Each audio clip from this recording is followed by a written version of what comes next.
वो अकेली लड़की और रात मेघना में बैठी सुबक सुबक कर रो रही थी। बगल में बैग दबाए विंडो सीट पर बैठी खिड़की से बाहर रात के फैले साए अपने अंदर उतरता महसूस कर रही थी। बहते आंसू छुपाने की कोशिश में चुपके चुपके साड़ी के पल्लू से आंखें साफ करती आसपास बैठे मुसाफिरों को देख रही थी। कोई ऊपर के बर्थ पर सोने की कोशिश में करवटें बदल रहा था, कोई सीट पर बैठ ऊँघ रहा था तो कोई आपस में बातें करने में मगन था। मेघना ने सब पर नजर दौड़ाई। उसे लगा जैसे सब उसे ही घूर रहे हैं। उसके कुछ दूर पर 4 से 5 लड़के बैठे जोर जोर से हंसी ठिठोली कर रहे थे, एक दूसरे के हाथ पर हाथ मारकर अपनी दुनिया में मस्त थे। मेघना की नजर उन पर पड़ी तो उनमें से एक लड़के ने मेघना को देखा। उस लड़के ने बाकी लड़कों को इशारा किया तो सब ने मेघना की तरफ मुड़ कर देखा और फिर बातों में लग गए। सबकी नजरों के खौफ से वो कुछ और अपने अंदर सिमट गई। ट्रेन हल्की हल्की सीटी देकर अपनी पूरी रफ्तार पकड़ चुकी थी। अब ट्रेन से नीचे उतरना नामुमकिन था। शादी के बाद पहली बार मेघना अपने पति अमित के साथ अमित के मामा जी के यहाँ कानपुर जा रही थी। मामा जी ने बहुत प्रेम से बुलाया था दोनों को।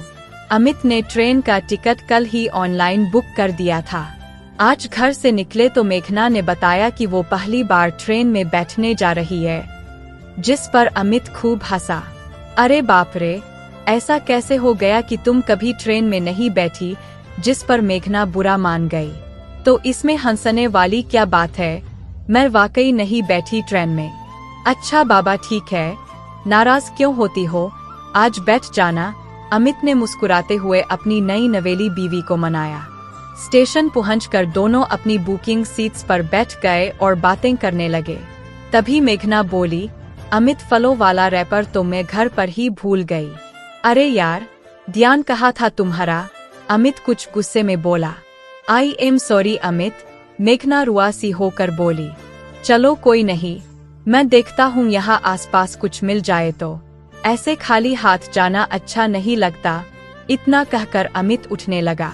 मैं भी चलती हूँ आपके साथ, मेघना बोली। नहीं यार, तुम यहीं बैठो, मैं 2 मिनट में आया। अमित के कहने पर मेघना बैठी रही, पर उसे अकेले बैठने में डर लग रहा था और उसका डर सच बन गया।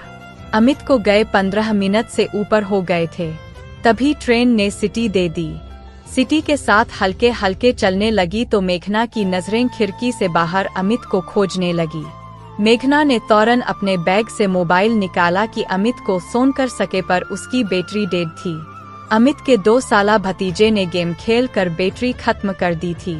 मेघना ने देखा और सोचा था मामा जी के घर जाकर चार्ज कर लूंगी, अभी तो कोई जरूरत नहीं मोबाइल की, पर मोबाइल की कभी भी जरूरत पड़ सकती है। उसे अब एहसास हुआ। मोबाइल की बैटरी डेड देखकर मेघना और डर गई। भागकर ट्रेन के दरवाजे तक पहुंची, पर ट्रेन ने धीरे धीरे रफ्तार पकड़नी शुरू कर दी थी, जिस कारण उसकी नीचे उतरने की हिम्मत नहीं हुई। ट्रेन में पहली बार सफर करने के कारण घबराहट में उसे चैन खींचने का भी ख्याल नहीं आया। बेचैन होती रोती अपनी सीट पर आकर बैठ गई। यूं अनजान अजनबियों पर भरोसा भी नहीं कर सकती थी, इसलिए चुप बैठे सिसकती रही और ट्रेन शाम ढलते रात के साये में जा घुसी थी। 4 घंटे के सफर के बाद कानपुर आ गया था। ट्रेन अपने मुसाफिरों को रात के काले साये में अकेला छोड़ बाकी मुसाफिरों को उनकी मंजिल पर पहुंचाने निकल चुकी थी। मेघना भी अपना बैग उठाए स्टेशन पर खड़ी थी। अब उसे कुछ समय नहीं आ रहा था कि क्या करे। अचानक ख्याल आया, उसके बैग में मामा जी के घर का एड्रेस पड़ा है। उसने जल्दी से बैग टटोला और एड्रेस वाला पर्चा निकाला तो उसकी सांस में सांस आई। स्टेशन से निकलकर अब उसे ऑटो वाले के पास जाकर बस मामा जी के एड्रेस पर पहुंचना था। उसे लगा अब सब मुश्किल आसान हो गई और बस वो मामा जी के घर पहुंच ही चुकी है। स्टेशन से निकली तो कोई ऑटो वाला उस एड्रेस पर जाने को तैयार नहीं था। सब दूर बताकर मना कर रहे थे। अरे मैडम, इतनी रात को हम नहीं जाएंगे इतनी दूर, आप कोई और ऑटो देख लो। ऑटो वाला ऐसा कहकर दूसरी सवारी बैठा कर चला गया। मेघना की बंधी हिम्मत टूटने लगी थी। गहरी होती रात, अकेली लड़की और अनजान शहर। इधर उधर ऑटो को देखती परेशान हो रही थी। तभी उसकी नज़र सामने से आते उन्हीं 4 से 5 लड़कों पर पड़ी जो बार बार उसे ट्रेन में देख रहे थे।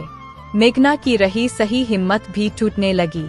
उन्हें सामने से आता देख एक पल में मेघना की आंखों में निर्भया, दामिनी जैसी गैंग रेप की खबरें चलने लगी जो अक्सर वो जी न्यूज़ और आज तक पर देखती रहती थी।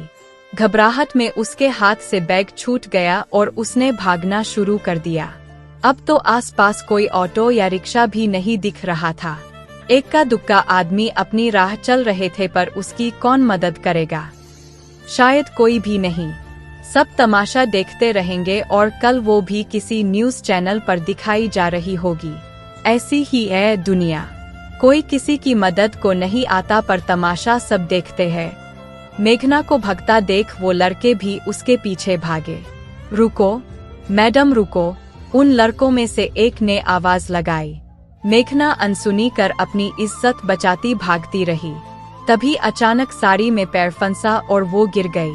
हाथ सीधे जाकर सड़क पर लगे और हथेलियां छिल गईं। खुद को संभालती फिर उठी और भागने को तैयार थी पर जब तक वो लड़के वहां तक पहुंच चुके थे तभी उनमें से एक ने मेघना का हाथ पकड़ लिया ताकि वो आगे न भाग सके। छोड़ो छोड़ो मेरा हाथ, मुझे जाने दो, मेघना रोने लगी। क्यों भाग रही हो? हम तुम्हें खा जाएंगे क्या? उनमें से एक लड़का गुस्से से चिल्लाया। तुम्हारा ये पैसों का पर्स गिर गया था ट्रेन में, वो देना था तुम्हें। तुम ट्रेन में बैठी रो रही थी तो हमें लगा मुसीबत में हो शायद, दूसरे लड़के ने कहा। मेघना ने छोटा सा पैसों का पर्स ले लिया। घबराहट में मोबाइल निकलते वक्त शायद वहां गिर गया था। हर लड़का बुरा नहीं होता, मैंने टीवी से सीखा है। अकेली लड़की मौका नहीं जिम्मेदारी होती है। गुस्से से चिल्लाने वाला लड़का अब नॉर्मल हो गया था। मेघना अब भी रो रही थी पर दिल में डर कुछ कम हो गया था। कहाँ जाना है तुमको? इतनी रात को अकेली क्यों हो? पर्स देने वाले लड़के ने पूछा। साथ में वो बैग भी थमाया जो डर से सड़क पर फेंक आई थी। मेघना ने पूरी कहानी कह डाली और एड्रेस देखा कर कहा, इस पाते पर जाना है। एक लड़के ने मोबाइल निकला और ओला कैब्स को कॉल लगाई। 5 से 10 मिनट के अंदर कैब आ गई। मेघना को कैब में बिठा कर बोला, मैडम पेमेंट कर दी है और अब डरने की जरूरत नहीं, ये आपको आपके पाते पर पहुंचा देंगे। Thank you. मेघना बस इतना ही कह पाई। उसे कुछ और कहने के लिए शब्द ही नहीं मिल रहे थे। कैब अपनी मंजिल को चल दी थी। मेघना को लगा इंसानियत अभी भी बाकी है।